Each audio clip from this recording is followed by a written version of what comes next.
ओम नमो भगवते वासुदेवाय। श्री पुरुषोत्तम नारायण विष्णु हरि। 17वां अध्याय। श्री नारद जी बोले, हे कृपा के सिंधु, उसके बाद जागृत अवस्था को प्राप्त उस राजा धृढ़धनवा को क्या हुआ, सो मुझसे कहिए, जिसके सुनने से पापों का नाश कहा गया है।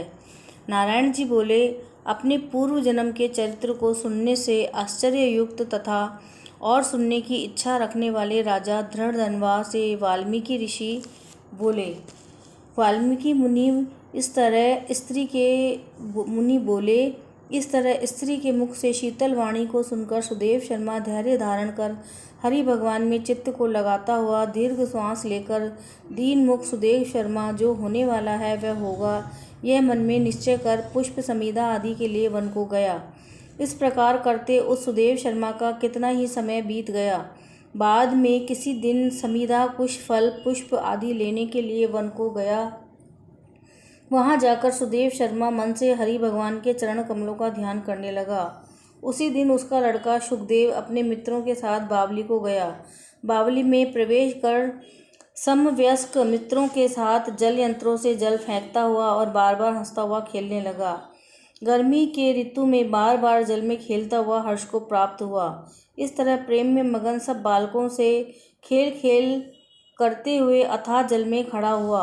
वह शुकदेव बालक मित्र बालकों से पीड़ित होकर मित्र वर्ग के भय से भागने की इच्छा करता हुआ भाग्य से प्रेरित हो अपने श्वास को रोककर अपने मित्रों को छलकने की इच्छा से वह अथाह जल में गोता लगाया, किंतु उस जल में व्याकुल होकर उससे बाहर निकलने की इच्छा करता सहसा उस अथाह जल में वह बालक मृत्यु को प्राप्त हो गया। जल से निकलते हुए बालक को न देखकर वह सब समवयस्क मित्र बालक चकित होकर हाहाकार करते हुए बहुत जोर से दौड़े और अत्यंत शोक से ग्रस्त वे बालक उसकी माता गोमती से जाकर बोले। उन बालकों के अत्यंत अप्रिय वर्ज पात्र के समान वचन को सुनकर पुत्र में प्रेम करने वाली माता गौतमी तुरंत पृथ्वी पर गिर गई। उसी समय वन से सुदेव शर्मा आया। पुत्र का मरण सुनकर कटे वृक्ष के समान पृथ्वी पर गिर गया। बाद में दोनों ब्राह्मण ब्राह्मणी स्त्री पुरुष उठकर बावली को गए। वहां जाकर मृत पुत्र को आलिंगन कर उसके शरीर को गोद में लेकर सुदेव शर्मा बार बार पुत्र का मुख चूमने लगा। अपनी गोद में स्थित मृत पुत्र को बार बार देखता हुआ रोता विलाप करता गदगद अक्षर से बोला। सुदेव शर्मा बोला, हे पुत्र, मेरे शोक को नाश करने वाले शीतल सुंदर और शुभ वचन को बोलो। हे वत्स, मेरे मन को प्रसन्नता करो। वृद्ध माता पिता को छोड़कर तुम जाने के योग नहीं हो। हे वत्स, वेदा अध्ययन के लिए तुम्हारा श्रेष्ठ मित्र बुला रहा है और बड़े हर्ष से पढ़ाने के लिए उपाध्याय तुमको बुला रहे हैं। हे पुत्र, शीघ्र उठो। इस समय क्या सो रहे हो? तुमको छोड़कर घर मैं नहीं जाऊंगा। घर में मेरा क्या काम है? तुम्हारे बिना इस समय मेरा घर शून्य जंगल के समान हो गया है। तुमको फल मूल प्रिय हो तो मेरे सामने ही से उठो। यदि नहीं उठोगे तो वन को भी नहीं जाऊंगा। वन में क्या काम है? मैंने कोई निंदित काम नहीं किया है और ब्रह्म हत्या तो कभी नहीं की। फिर किस कर्म के फल से मेरा पुत्र मर गया है? अहो ब्रह्मा, तुमने ऐसा करके कौन सा बड़ा फल प्राप्त किया? हे निर्दय वृद्ध दीन, मेरे नेत्र को लेकर निर्धन का धन और दोनों स्त्री पुरुषों का सहारा इस पुत्र को हरण करते तुमको लज्जा क्यों नहीं आती? सर्वत्र तुम दयालु हो, परंतु मेरे विषय में निर्दय हो गए हो। सो कहो। अहो आश्चर्य है, मेरे भाग्य से यह उल्टा कैसे हुआ है? स्वभाव से सुंदर पुत्र की खोज इस समय मैं कहाँ करूं? हे पुत्र, तुम्हारे मुख और सुंदर नेत्र को कहाँ देखूंगा? मेघ जल को बरसाता है, पृथ्वी धान्य को पैदा करती है, पर्वत रत्नों को और समुद्र मुक्तासार मणि को देते हैं, परंतु उस देश को नहीं देखता हूँ जहाँ मरा हुआ पुत्र मिलता हो, जिसके शरीर का आलिंगन कर हृदय के ताप को छोड़ता है। हे वत्स, तुम एक बार शीघ्र वचन सुनाओ और दया करो। तुम्हारी माता लज्जा छोड़कर चील के समान अत्यंत विलाप करती है।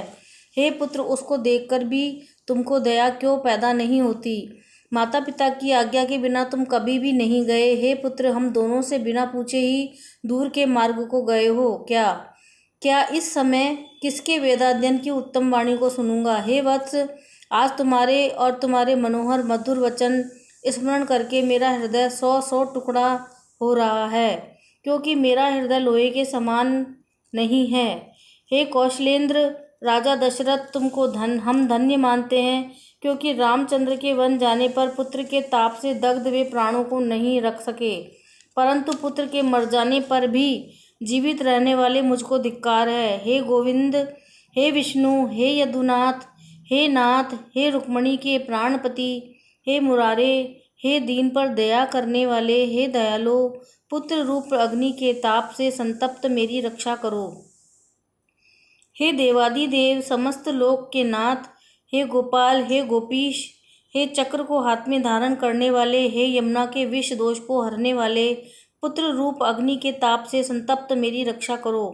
हे वैकुंठ के वासी विष्णु, हे नरकासुर के नाशक, हे चराचर के आधार, हे संसार रूप समुद्र से पार करने के लिए जहाज रूप अर्थात संसार समुद्र से पार उतारने वाले, हे ब्रह्मादि देवताओं से नमस्कृत चरण पीठ वाले, पुत्र रूप अग्नि के ताप से संतप्त मेरी रक्षा करो।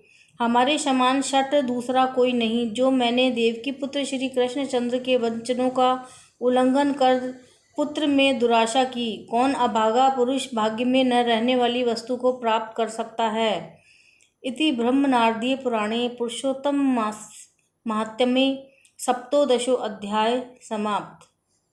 श्रीमद्नारायण नारायण हरि हरि, श्रीमद्नारायण नारायण हरि हरि, हरि ओम नमो नारायण, ओम नमो नारायण, हरि ओम नमो नारायण, हरि ओम नमो नारायण। जय जय श्री राधे, जय जय श्री राधे।